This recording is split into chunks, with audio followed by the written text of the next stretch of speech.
सोलापूर लोकसभा निवडणुकीत भाजपाचे आमदार राम सातपुते यांचा काँग्रेसच्या नेत्या प्रणिती शिंदे यांनी मोठ्या मताधिक्यांनी पराभव केला। यानंतर आमदार राम सातपुते यांनी आज सोलापूरमध्ये कार्यकर्त्यांचा मेळावा घेतला। यावेळी लोकसभा निवडणुकीत झालेल्या पराभवावर चर्चा करण्यात आली। तसेच आगामी विधानसभा निवडणुकीच्या पार्श्वभूमीवरही त्यांनी कार्यकर्त्यांना मार्गदर्शन केलं। यावेळी आमदार राम सातपुते यांनी खासदार प्रणिती शिंदे यांच्यावर नाव न घेता जोरदार टीका केली।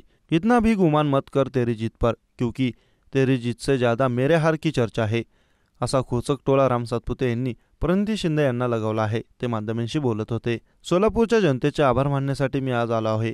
सोलापूरच्या जनतेने आम्हाला एवढ्या मोठ्या प्रमाणात मतदान केलं आहे। आम्ही पराभव मोठ्या मनाने स्वीकारला आहे। सोलापूरच्या जनतेशी आमचे ऋणानुबंध आहेत। भारतीय जनता पार्टीचे कार्यकर्ते या पराभवामधून शिकण्याचा प्रयत्न करत आहेत।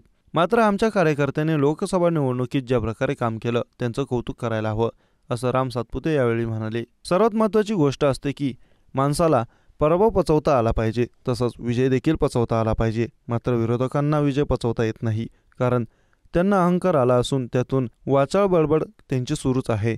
सोलापूरच्या जनतेचे प्रश्न त्या कधीही सोडू शकत नाही असं वाटतं। त्या फक्त स्टंटबाजी करून जनतेची दिशाभूल करण्याचं काम करत आहेत, अशी टीका राम सातपुते यांनी प्रणिती शिंदे यांच्यावर केली। सातपुते पुढे म्हणाले, चंद्रकांत पाटील यांच्याबाबत सोलापूरच्या खासदारांनी ज्या प्रकारे उल्लेख केला त्याचा मी निषेध करतो। चंद्रकांत पाटील यांच्या वयाचा त्यांनी विचार करायला हवा होता, मात्र राजकीय संस्कृती त्यांना नाही। त्या ज्या पद्धतीने भाषा वापरतात, ज्या पद्धतीची स्टंटबाजी करतात, हा येथील खासदारांचा स्वभाव आहे। इतना भी गुमान मत कर तेरी जीत पर, क्योंकि तेरी जीत से ज्यादा मेरे हार की चर्चा है, असा खोचक टोला राम सातपुते यांनी खासदार प्रणिती शिंदे यांना लगावला।